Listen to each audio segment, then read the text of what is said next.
We're, of course, a school wants to win, a team wants to win, but the ultimate goal in the end is that us as teachers and us as schools, we're really fostering some student-centered learning in the kids. And when they win, it's a true win. It came from their hard work, not a teacher's over-involvement in their learning.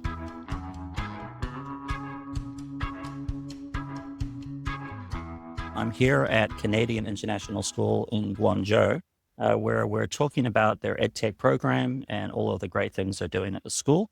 I'm joined by Lena, Ted, and Todd. Lena, Ted, Todd, could you just quickly introduce yourselves, your role at the school, and then we'll go into some questions. Welcome to the Canadian International School. I'm Lena. I am the school's Director of Community and Communications. Hi, good morning. My name is Ted, and I'm the secondary principal here at the Canadian International School. Good morning. My name is Todd Voykin, and I am the Director of Innovation and Technology at CIS. Fantastic. Thanks so much. I should have said it in the beginning that part of the reason we're here to talk about the EdTech program is that Canadian International School Guangzhou won the GBA award for EdTech program at the inaugural GBA Awards. So I thought we could kick off by first asking Ted, could you talk just a little bit about the school, give people some kind of background, situate us on where we are, what type of school it is, how many students, and then we'll move on to Todd to talk about the EdTech program. Yeah, for sure. So first of all, we are a Canadian International School. We are a PYP school in the primary years, but we overlap PYP over our Alberta curriculum. And in 6 to 12, we do run our Alberta program alongside of AP. With that, who are our learners? Our learners are pretty diverse.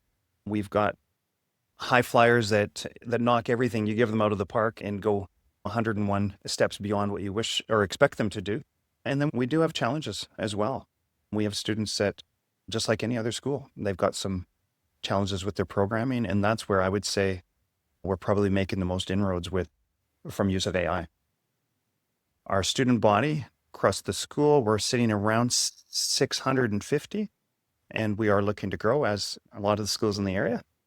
What else would you like to know, Justin? I think you could talk a little bit about the EdTech program and how you see that connecting with the overall vision of the school and maybe addressing some of those challenges that you mentioned. Sure.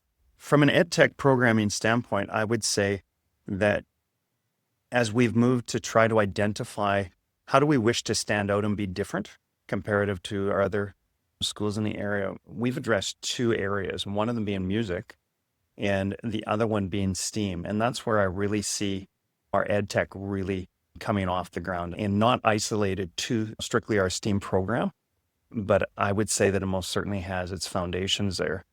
And as Todd will attest to, I'm sure a big part of him coming to us was to grow technology. And with the ever-changing environment of technology, there's just no question that we've had to embrace AI in particular to move forward. For us, it's meant a lot in terms of being able to instantaneously address diversity within programming. It's allowed a lot more in terms of just spitballing and brainstorming ideas. What are some crazy ideas that we can move forward with? Todd and I have a meeting later today, and he doesn't know it, but I'm busy on AI trying to scheme what could I come up with that. And it's just that silent partner to help guide you through things maybe you didn't know that you didn't know. And I see it just being a massive tutor for all levels and all areas across the school. This isn't just for students, right? This isn't just for leadership. It really is for everyone.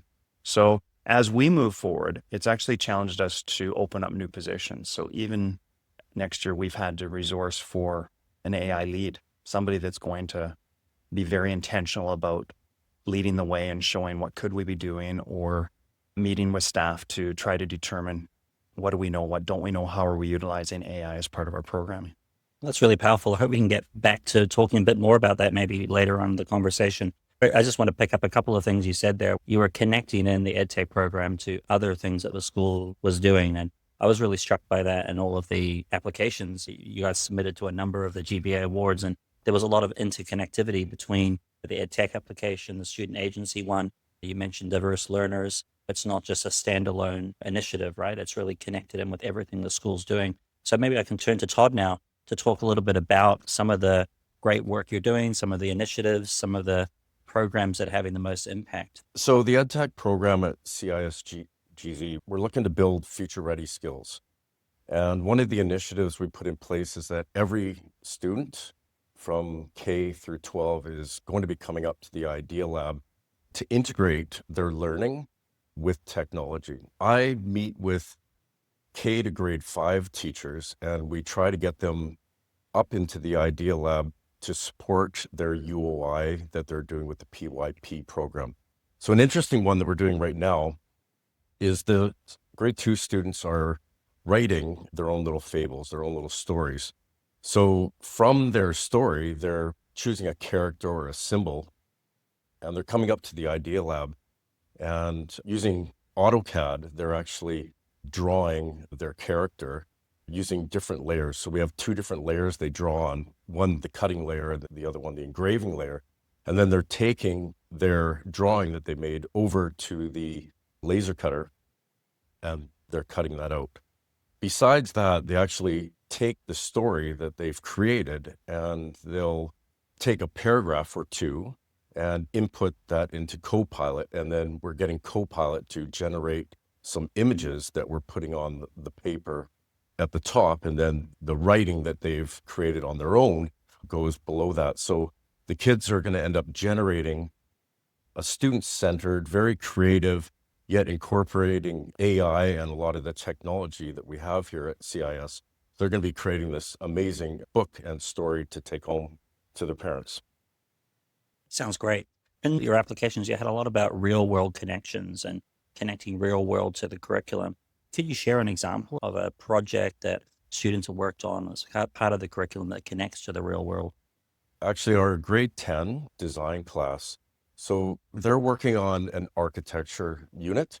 The students began learning about what is a house and how is it put together and what is needed to design a well laid out space. And then the students again used AutoCAD to create a floor plan. And after they created the floor plan, they then actually created a 3D model, and not on the computer using something like SketchUp, but actually using different materials and all the devices that we have up in the Idea Lab to build the structure. So the walls, the furniture, the doors, and the windows. So we're really lucky up in the Idea Lab because all of our software is like real world software. So like I said, if somebody's going to become an engineer or an architect or a designer, they're going to be using AutoCAD or Fusion 360. And we make sure that the students are learning on these programs. As well, we've got over 20 3D printers. We've got 5 laser cutters. We have a laser welder, CNC machine with a footprint of 1 meter by 1 meter. We just purchased some screen printing equipment that we're going to be getting set up. And we have 100 computers up in the lab. So the students are on a daily basis using real world skills that are going to transfer into their university and finally into their career. Yeah, I think that's really powerful using that software that's used in the real world. You're not using some dumbed down version for school, right? You're using the production software that real world engineers are using. I think that's powerful. Yeah, for sure. At the beginning, like with our kindergartens and grade 1s and grade 2s, we're using Tinkercad, but that's a great foundation for them. And then we move them into SketchUp after that. And finally, when they get into about grade 6 or 7 is when we start getting them onto the more complex software such as Fusion 360 and AutoCAD and a multitude of others. That's fantastic. Maybe we can bring Lena into the conversation now. And I wanted to ask Lena about parental involvement. I know a big part of what happens here at CISGZ, and maybe you can talk a bit more broadly, Lena, about your role at the school. I think that's interesting, and how parent community has responded to the EdTech programs that the school is doing. So here at our school, parents are definitely partners in the process of learning and teaching. We involve them in a lot of different things, whether it's a workshop that we host with our parent council and our parents, or Ted and Todd, involving them in different activities. We host a lot of showcases. They get involved into our different events like Winterfest and everything. And the STEAM team always have a presence over there, which is really important. We want our parents to be proud of tech and to understand the value that it brings to us as a community and not to be scared of it. I think there is some fear for sure surrounding the use of tech and the fact that children are maybe addicted to their laptops or phones or whatever.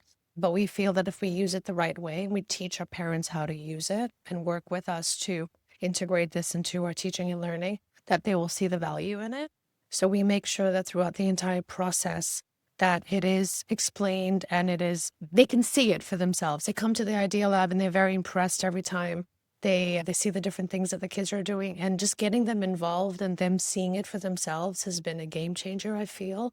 And we also try our very best to involve them in little things too. That I think at one point Todd also hosted a workshop where they were themselves making some of the robots and everything. And Ted has been talking about this in all our different meetings.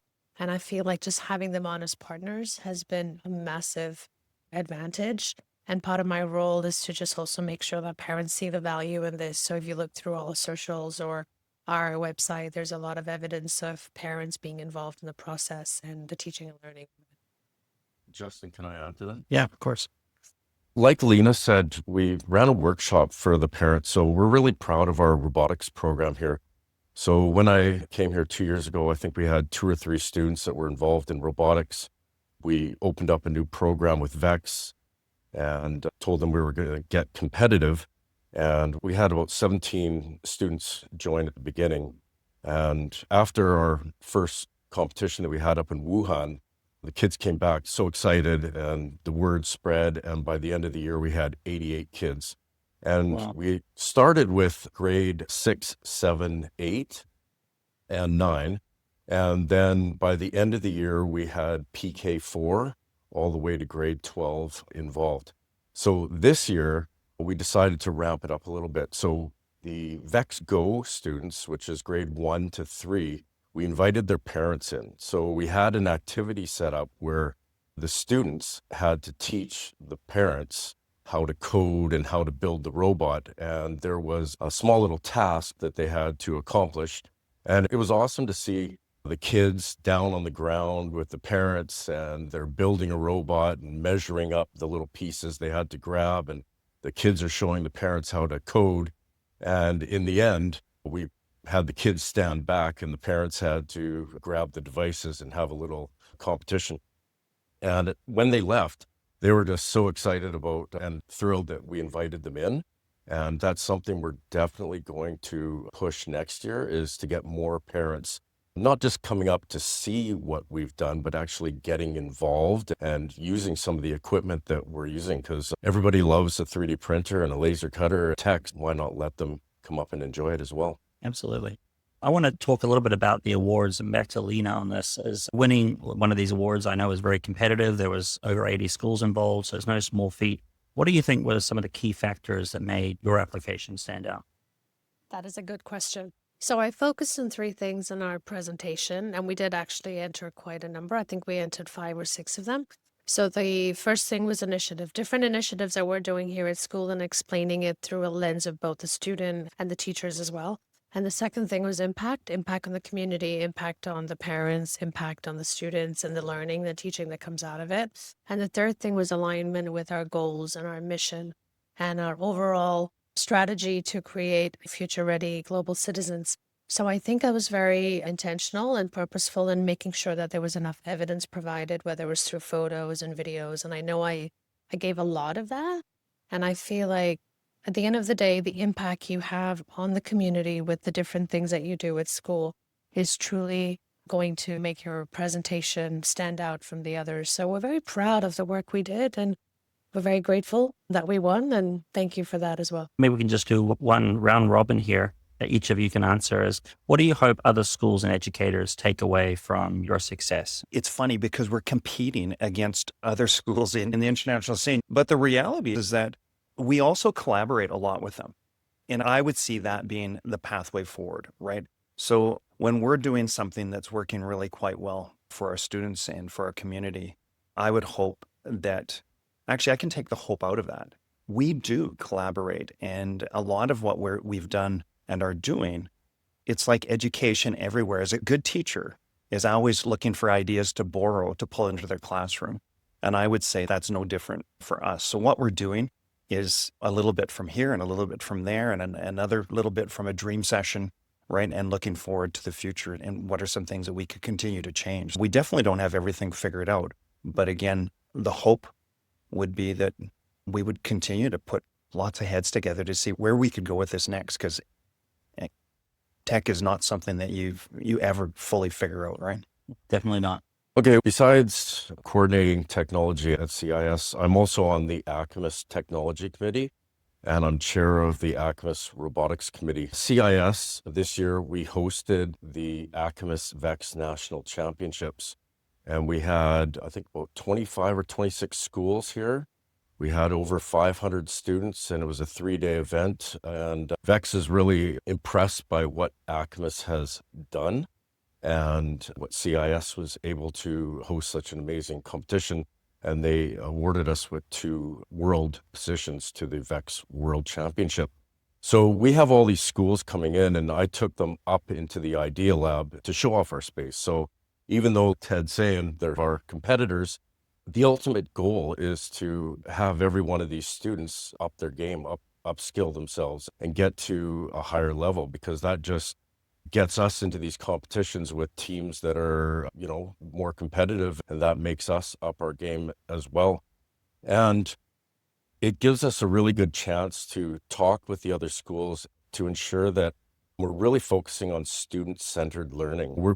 Of course, a school wants to win, a team wants to win, but the ultimate goal in the end is that us as teachers and us as schools, we're really fostering some student-centered learning in the kids. And when they win, it's a true win. It came from their hard work, not a teacher's over-involvement in their learning. That's fantastic.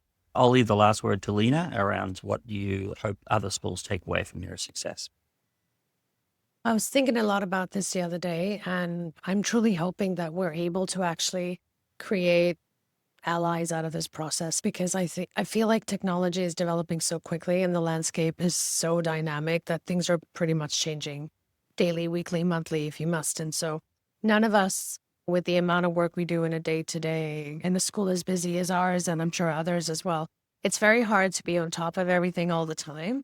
So it'd be amazing to have almost like a council or some sort of community where you can share ideas and be like, I'm doing this, let's do this together, or I'm trying to do this, but I need a bit of help. And I think that going forward would be really amazing, because now that the scope and breadth of schools that are actually engaged in EdTech, it'd be amazing to create a community out of this. So I think taking it the next step forward, not just applying for it and being happy we won, but actually using what we have and what others have as well, and coming together as a team, as a group, as a community of learners and teachers, and seeing how we can actually make each other's practice better.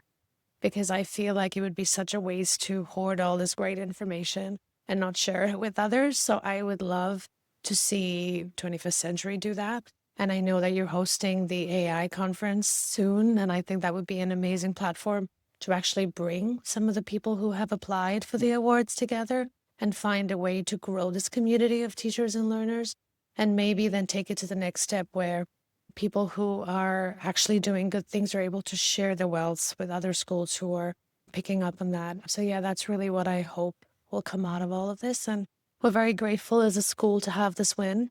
And we hope to continue to share the good practice that we have, and that we continue to grow and be better each and every year, because it's not, winning is only the first step, and it's not the be all end all. For us, it's not the big accolade or the prize. It's amazing to win, of course, but it's what we get out of it and the impact we have in the community that I feel will truly set us apart. So that is my wish.